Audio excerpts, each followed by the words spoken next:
Hello again, this is Dylan Owens from JCPS Human Resources. I am going to discuss non-renewals for non-tenured teachers and classified employees. So to take you back to the JCPS Human Resources page, if you are a principal, you will go down to the bottom and enter the site through here. Of course, all your contacts are here on your left. If you have any questions and you're in elementary zone 1, 2, or 3, here we are at the top. If you have a question and you're a high school principal, Diane McKenzie is your person. Middle school is Nate. And if you're an administration or central office, you'll contact that office as well. Here in the evaluations is where you would find your non-renewal information. So on this page, we have the certified evaluation plan. We have evaluation forms, intensive support for tenured teachers, and then non-renewals for non-tenured teachers. You click on that. It'll take you to the overview, which will take you through the process of non-renewals. Non-renewals are for employees with 4 or less years of experience here in our district. So what you'll need to do first is you need to conduct at least 2 formal observations of that teacher, one of them being announced, before you give them their mid-year evaluation. So that needs to take place in the first half of the school year.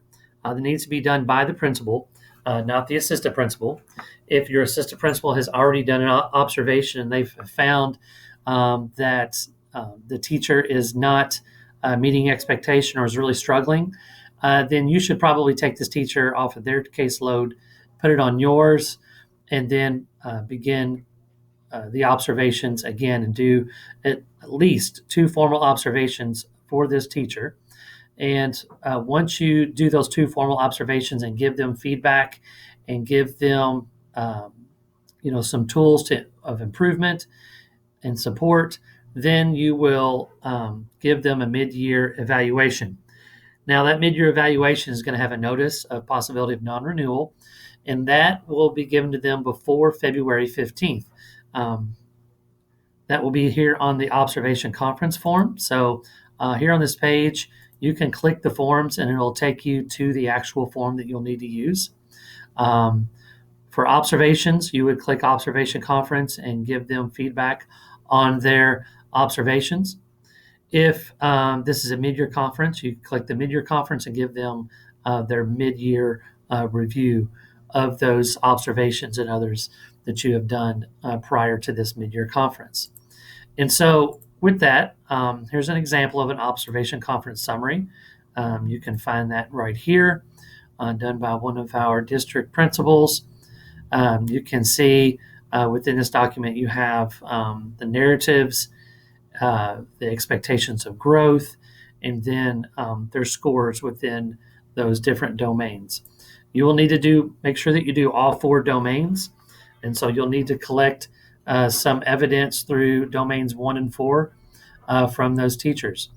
A draft of that mid-year evaluation needs to be sent to your human resources specialist by February 8th so that we can review it and approve it and send it back to you. And then you'll have to have that mid-year evaluation conference before February 15th. Once we have that approved, you'll need to have that meeting. It has to be done before February 15th. Don't wait till the last minute because you know that you will have some teachers that are absent, taking sick days or whatever, that may hold you up. So make sure that you get that done before February 15th. Following that mid-year conference, you'll do at least 2 more observations. We think you should do 3 and have an observation conference with that teacher within 5 working days of that observation. 5 working days means that if after that observation, if they call in sick, that does not count as a working day. If they take a sick day or personal day, that's not a working day. You have 5 days, working days of them in the building that you need to have that observation conference. If you miss that 5 working day window, you'll need to do that observation again and conduct another conference. It's important that you rate all of those domains, 1, 2, 3, and 4.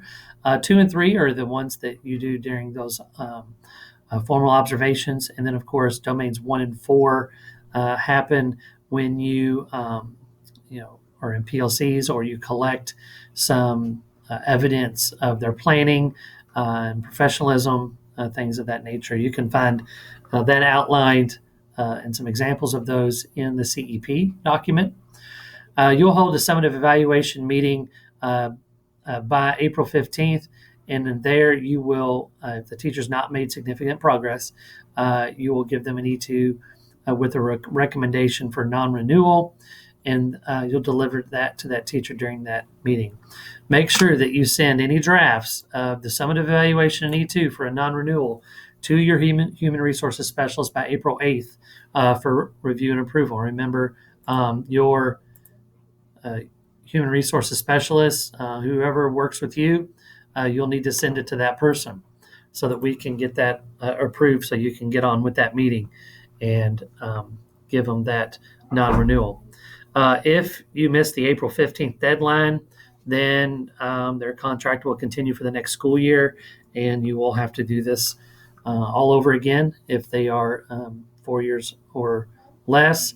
And if it's the fourth year and you miss this deadline, then they're going to get their tenure, and it's going to be more difficult for you or the next principal to evaluate them from the profession. If you have a classified employee, just make sure that you understand that this is an option, but because of the varied collective bargaining agreements for our classified employees, just touch base with your specialist to make sure that you are following the contractual guidelines for non-renewals for those employees. So, like I said before, everything is here in this document that kind of walks you through step by step on what to do. But if you have any questions at all, make sure that you touch base with your human resources specialist at any time, and we'd be happy to help you with any of these non-renewals. So thanks again for listening. If you have any questions, give us a call. Thanks.